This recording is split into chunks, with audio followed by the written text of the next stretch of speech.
ইয়ে finally sultans ডাইন চলে এসেছে রাজশাহী। তো আজকে সুলতানস ডাইনে গিয়ে কি হলো না হলো সেটাই তোমাদের কাছে শেয়ার করতে চলে এসেছি। সো ভিডিওটি না টেনে পুরো ভিডিওটি দেখবেন আশা করি।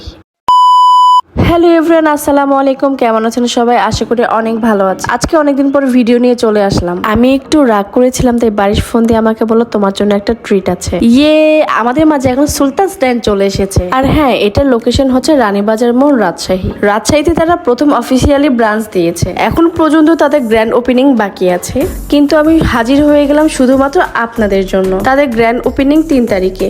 ভাইরে ভাই, ভিতরে ঢুকতেই দেখে মাথা ঘুরে গেছে। আভি এ টেইলার হে, পিকচার তো বাকি হে। Oh my god.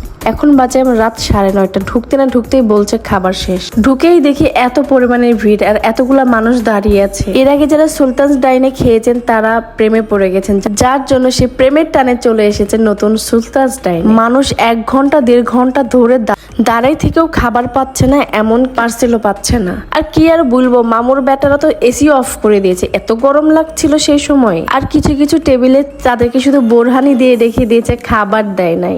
অনেকে রাগারাগি করেও চলে যাচ্ছে। আসলে কাচ্চি প্রেমীদের জন্য ওয়েট করাটা আসলে অনেক কষ্টদায়ক,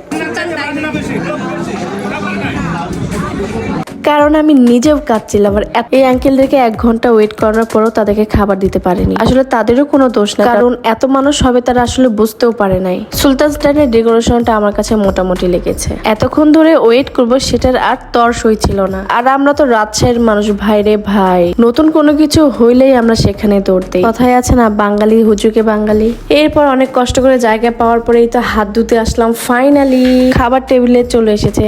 খাবার সামনে রেখে আমি আবার বেশিক্ষণ ওয়েট করতে পারি না। খাবারের প্রাইস ছিল 499 টাকা। খাবারের কোয়ান্টিটিটা ঠিক ছিল, চাইলে 2 জন মিলেও খেতে পারবেন। লাস্ট পর্যায়ে গেছি, এর জন্য সবকিছু আর্লি পেয়ে গেছি। তবে ওদের প্রাইসটা একটু বেশি ছিল। কি আর বলবো, সামনে পেয়েছে কাচ্চি, কবজি ডুবিয়ে খাচ্ছি। আলহামদুলিল্লাহ খাওয়া শেষ আমাদের। এই তো, আর মিরর দেখলে তো ভিডিও করাই লাগে আমার। আজকে অনেক ভরপুর খাওয়া হলো, খাবার টেস্টটাও অসাধারণ ছিল। ভিডিওটা এখানেই শেষ করছি। সবাই লাইক, কমেন্ট, ফলো করে শেয়ার করবেন। আল্লাহ হাফেজ, টাটা।